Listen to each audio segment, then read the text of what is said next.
যা বাধা দেয় তা হলো অবরোধ, যা এগিয়ে নিয়ে যায় তা হলো বিকাশ, আর যা ভাগ করে দেয় তা হলো গুণ। আপনি সবাইকে আনন্দ দিন, তার বদলে আপনিও আনন্দ পাবেন। আপনি সবার মধ্যে প্রেম ছড়ান, আপনিও তার বদলে প্রেমই পাবেন। এই দেখুন না, মেঘেদের দেখুন। এই যে মেঘ, এই মেঘের গুণ এইটা নয় যে এরা জল সংগ্রহ করে রাখে। এদের গুণ হলো এটাই যে এই মেঘ সকলের মধ্যে জল ভাগ করে দেয়। ধরিত্রীর এবং জগতের তৃষ্ণা নিবারণ হয়। সূর্য, সূর্যের গুণ এইটা নয় যে সে সব থেকে বেশি তেজস্বী। তার গুণ হলো এটাই যে সে নিজের তেজ সবার মধ্যে ভাগ করে দিতে পারে। ঠিক সেইভাবেই জীবনে আনন্দ, উল্লাস, প্রেম এই সব কিছুই ভাগ করে নিতে শিখুন। এটাই হলো একটা গুণ, আর তার বদলে আপনি দ্বিগুণ আনন্দ, দ্বিগুণ উল্লাস, দ্বিগুণ প্রেম অবশ্যই পাবেন। যদি আপনি এই সব কিছু নিজের কাছেই জমিয়ে রাখেন, তাহলে আপনি নিজের বিকাশে নিজেই বাধা দেবেন। আসুন আর আমার সাথে ভালোবেসে বলুন, রাধা রাধা। রাত্রিবেলায় যখন আলোকিত জোনাকিদের দেখেন, তখন মন প্রসন্ন হয়ে ওঠে। এদের দেখতে খুবই সুন্দর লাগে।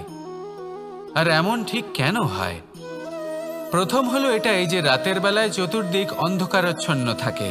এমত অবস্থায় যদি আমরা কোথাও একটু প্রকাশ দেখি, তাহলে সেটাই আশার কিরণের ন্যায় মনে হয়।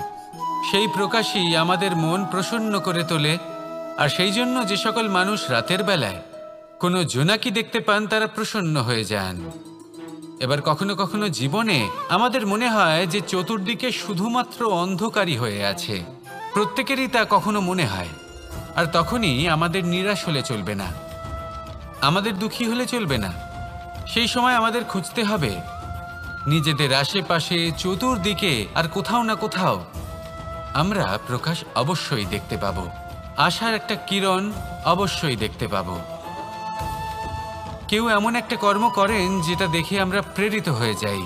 আর এমন কোনো কর্ম যদি আপনারা করেন, তাহলে সেই কর্ম আপনার মনকে প্রসন্ন ভাব, আনন্দ এবং ভালোবাসা দ্বারা ভরিয়ে তুলবে। আপনার অন্তরের সেই অন্ধকারের অন্ত করবে, দুঃখেরও অন্ত করবে। আর এই মন প্রসন্ন ভাব নিয়ে বলবে, রাধা রাধা। মানুষের শরীরের বিভিন্ন অঙ্গ দ্বারা ভিন্ন ভিন্ন প্রকারের কাজ করা হয়। আর সেই জন্য মানুষ নিজের শরীরের যত্ন করে, তার খেয়াল রাখে, নিজের শরীরকে সুস্থ রাখে, স্বচ্ছ রাখে, বস্ত্র পরিধান করে, আর কোথাও আঘাত লাগলে ক্ষতস্থান ঢেকে ফেলে। মানুষের শরীরে এমন একটি অঙ্গ আছে যা চোখে দেখা যায় না, যা অদৃশ্য থাকে, কিন্তু সেইটা দিয়ে মানুষের বিষয়ে অনেক কিছু জানা যায়। এবং মানুষের শরীরের সেই অঙ্গের নাম হল বাণী, আপনার ভাষা। আপনি যেভাবে কথা বলেন, যার সাথে কথা বলেন, আপনি যেভাবে শব্দ চয়ন করেন, তার দ্বারা আপনার বিষয়ে অনেক কিছু বোঝা যায়, আপনার ব্যক্তিত্বের বিষয়ে অনেক কিছু বোঝা যায়। সেই জন্য সবসময় কিছু বলার আগে একটু ভেবে নিন, নিজের কথার ওপর একটু নিয়ন্ত্রণ রাখুন। আমার কথা শুনুন, এই হৃদয়কে শুদ্ধ করে তুলুন। যদি এই হৃদয় শুদ্ধ থাকে, তাহলে সর্বদা মধুর বাণী নির্গত হবে, যা সবাইকে প্রফুল্ল করে তুলবে। আর তখন এই মন প্রসন্ন হয়ে বলবে, রাধা রাধা। জীবনে যদি আপনি বন্ধু লাভ করতে চান, তাহলে আপনাকে অনেকগুলো কাজ করতে হবে। প্রথমে একজন যোগ্য পাত্র সন্ধান করতে হবে, তারপর তার সাথে সময় কাটাতে হবে, সুখ দুঃখে তার সাথে থাকতে হবে, তবে গিয়ে সে বন্ধু হবে। কিন্তু যদি আপনি শত্রু খুঁজতে চান, তাহলে কোথাও যাওয়ার দরকার নেই, কারণ আপনার সবথেকে বড় শত্রু আর কোথাও নেই, আপনারই মনের মধ্যে, আপনার চেতনায় রয়েছে।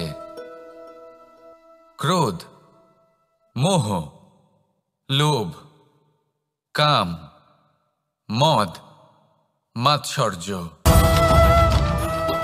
এ এমন 6 সবথেকে বড় শত্রু, যা আপনার আগামী 7 জন্ম নষ্ট করে দিতে পারে, যদি আপনি এদের না সামলাতে পারেন। এবার এদের সাথে যদি যুদ্ধ করতে হয়, তাহলে একটা মহাভারতের মতো দেখুন, যেখানে অর্জুনও আপনি আর কৃষ্ণও সেই আপনি। কারণ এই যুদ্ধ আর অন্য কারোর সাথে নয়, বরং নিজের সাথে। এগুলো অন্তর মনের যুদ্ধ। আর এটা জয় করা যেতে পারে নিয়ন্ত্রণ এবং অনবরত চেষ্টার দ্বারা। তাই এটাই করুন, এই 6 শত্রুকে পরাজিত করুন এবং আমার সাথে ভালোবেসে বলুন, রাধা রাধা। কোনো গাছের গায়ে লেগে থাকা ফলকে দেখুন, সে কতটা সুখী অনুভব করে, কতটা সুরক্ষিত অনুভব করে। তার যে খাবারের প্রয়োজন পড়ে তা সে গাছের শিকড় থেকে পেয়ে যায়। গাছের শাখা, ডাল তাকে সাহায্য করে থাকে, পাতা তাকে আশ্রয় দেয়, ওকে ছায়া প্রদান করে। কিন্তু সেই ফল যদি ওখানেই থাকে তাহলে কি হবে? উচিত হবে না।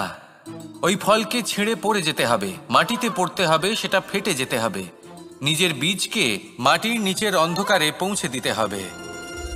তারপর সে রূপ পাল্টাবে আর এক অঙ্কুরে রূপান্তরিত হবে।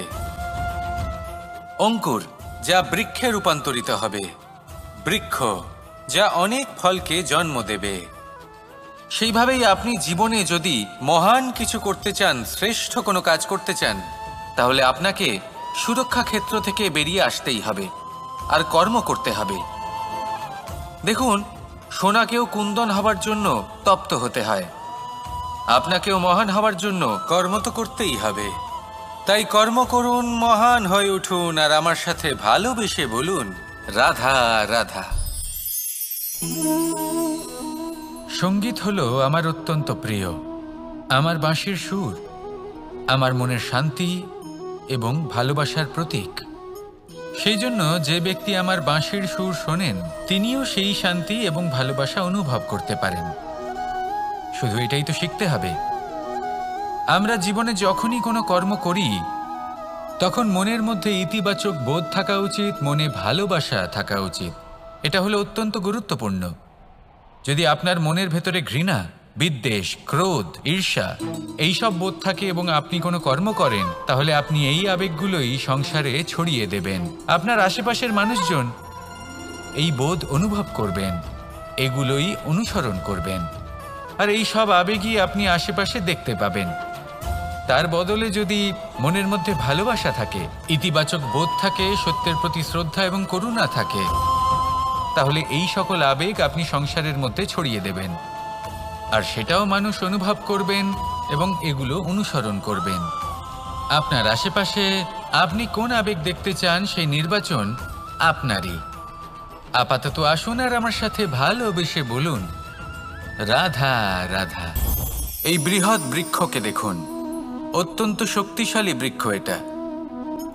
এটা সবারই প্রিয়। তা সে ছোট হোক বা বড়, বৃদ্ধ হোক বা জোয়ান, সবাই ভালোবাসে এই বৃক্ষকে। আর সত্যি বলতে এই বৃক্ষ সবাইকে সেবা করে, সবাইকে ফল দান করে, সবাইকে ছায়া প্রদান করে। দূর থেকে দেখে মনে হয় এর কোনো পরিচর্যার প্রয়োজনই নেই, কিন্তু একজন কুশল মালী এইভাবে ভাবেন না। তিনি সময় অন্তরে খুব খুঁটিয়ে এই গাছ নিরীক্ষণ করেন, দেখতে থাকেন। যদি কোনো এমন শাখা থাকে যা রোগগ্রস্ত, তাহলে সেটা কেটে আলাদা করে দেন। যদি এমন কোনো শাখা থাকে যা মৃত, তাহলে সেটা আলাদা করে দেন। আর এইভাবে উপযুক্ত দেখাশোনা করার কারণেই এই বৃক্ষ এইভাবে সুস্থ হয়ে থাকে, সতেজ হয়ে থাকে, সবার সেবা করতে থাকে। আপনাকেও নিজের সাথে সেটাই করতে হবে। নিজের জন্য আপনাকে একজন কুশল মালী হয়ে উঠতে হবে, রক্ষা করতে হবে নিজের শরীরের, নিজের মনের। আপনার শরীর যদি রোগগ্রস্ত হয়ে পড়ে, তাহলে ওষুধ গ্রহণ করতে হবে। যদি এই মন কোনো এক কারণে বিচলিত হয়ে পড়ে, তাহলে তার থেকে নিজেকে মুক্ত করতে হবে। আপনি যদি নিজের যত্ন নেন, তবেই এই বৃক্ষের মতো হতে পারবেন। সেই বৃক্ষ যে সবারই প্রিয়, সবাইকেই সেবা করে। আসুন আমার সাথে ভালোবেসে বলুন, রাধা রাধা। বর্ষার ঋতু যখনই আসে, আনন্দ এবং উচ্ছ্বাসে মন ভরিয়ে তোলে। কখনো আপনি এটা ভেবে দেখেছেন যে এই বর্ষা, যা আমাদের মনকে উচ্ছ্বাসে ভরিয়ে তোলে, সে নিজে কতটা পরিশ্রম করার পরে আমাদের কাছে আসে? নদী হোক, সরোবর হোক, সমুদ্র হোক, তাকে সূর্যের তাপ সহ্য করতেই হয়, বাষ্প হয়ে আকাশে উড়ে যেতেই হয়। আকাশে গিয়ে কঠোর শীতলতার সম্মুখীন হতেই হয়, সেই ঠান্ডা সহ্য করতেই হয়। আর তারপর এই বর্ষা আমাদের গায়ে ঝরে পড়ে, কারোর তৃষ্ণা নিবারণ করে, আবার কাউকে আশ্বাস দিয়ে যায়। সেইভাবে জীবনে যদি আমাদের কোনো বড় কাজ করতে হয়, তাহলে আমাদের কঠোর এবং নিরন্তর পরিশ্রম করতেই হবে। আর যে ব্যক্তি এই পরিশ্রম করার পরেও কোনো একটি নির্দিষ্ট স্থানে পৌঁছে যাবার পরেও বিনম্র থাকেন, সেই ব্যক্তি অমরত্ব লাভ করেন। তিনি হলেন সেই ব্যক্তি যাকে সমগ্র সংসার ভালোবাসেন। তাহলে সবসময় মনের মধ্যে বিনম্র ভাব বজায় রাখুন আর আমার সাথে ভালোবেসে বলুন, রাধা রাধা। আমাদের সকলের জীবনেই দুই ধরনের ব্যক্তি থাকেন, বন্ধু এবং শত্রু। তারা হলেন আমাদের প্রিয় বন্ধু, যারা আমাদের জীবনে সবসময় আমাদের পাশে থাকেন। কখনো কখনো আমরা তাদের জন্য কিছুই করি না, তাও তারা আমাদের আনন্দ প্রদান করেন, ভালোবাসা প্রদান করেন। আর অন্যদিকে থাকে আমাদের শত্রু। দেখতে গেলে যখন আমরা জন্ম নিই তখন কিন্তু আমাদের কোনো বন্ধু থাকে না, আমাদের কোনো শত্রুও থাকে না। কিন্তু যত ধীরে ধীরে আমরা জীবনে এগোতে থাকি, আমাদের বয়স বাড়তে থাকে, তখন আমাদের বন্ধু আর শত্রু এই দুইয়ের সংখ্যা বাড়তে থাকে। আর সেই সব কিছু নির্ভর করছে আমাদের কথার ওপর এবং আমাদের ব্যবহারের ওপর। এবারে আপনি যদি কোনো ব্যক্তিকে স্বাগত জানান উদার চিত্তে, ভালোবেসে, তাহলে সেই ব্যক্তি আপনার বন্ধু হবেই হবে। কিন্তু যদি আপনি নিজে হাতে কাউকে সামনে অগ্রসর হতে বাধা দেন, বিনা কারণে তার সাথে খারাপ ব্যবহার করেন, তাহলে তার মনে শত্রুতার বোধ অবশ্যই জেগে উঠবে। আর রইল বিষয় কথার, যদি আপনার কথা মধুর হয় তাহলে সবাইকে আপনি আপন করে নিতে পারবেন। এই কথাই যদি কটু হয় তাহলে আপনার আপনজনেরাও দূরে চলে যেতে পারে। তাই নিজের কথার ওপর সংযম রাখুন এবং নিজের আচরণ উদার করে তুলুন। জীবনে সুখে সুখ থাকবে। আসুন আমার সাথে ভালোবেসে বলুন, রাধা রাধা। এই সংসারের সব থেকে বড় রোগ কোনটা? কেউ বলবে মানসিক রোগ, কেউ বলবে সেই রোগ যা সর্পদংশনের ফলে হয়ে থাকে।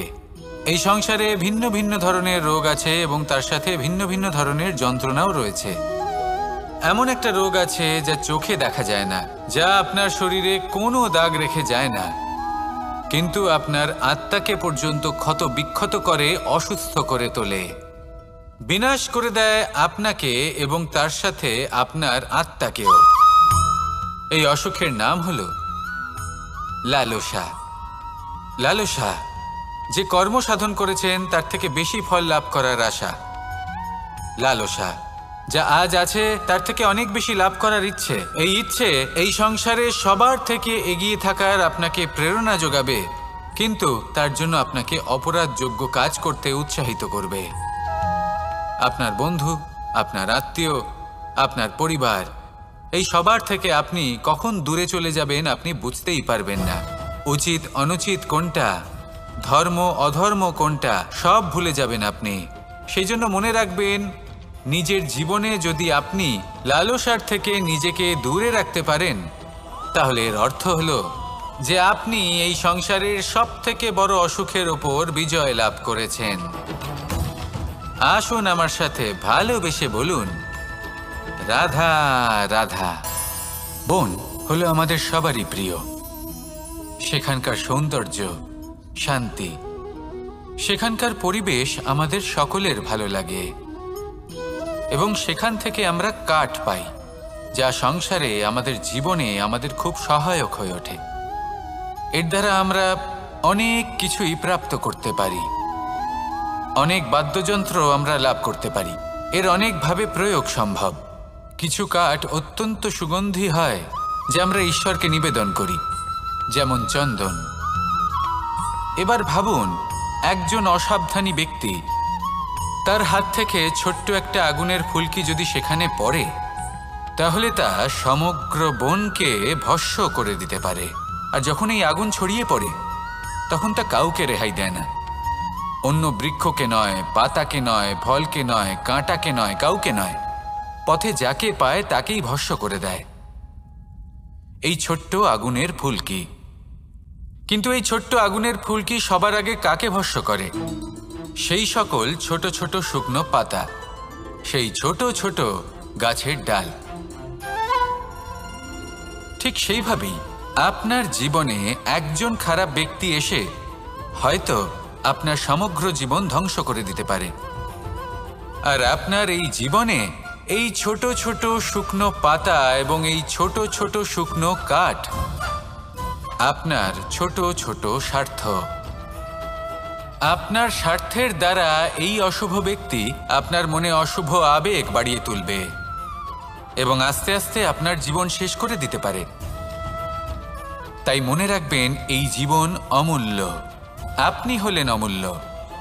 এই জীবন যাপন করুন এবং এই জীবনের কাছে পৌঁছানোর দ্বার আর কোথাও নেই, আপনার কাছেই আছে। আপনার মনে, আপনার বিবেকে, আপনার দৃষ্টিভঙ্গিতে, আপনার ভাবনাতেই আছে। এই দ্বারকে খুলুন, জীবন সফল হবে আর ভালোবেসে বলবে রাধা রাধা।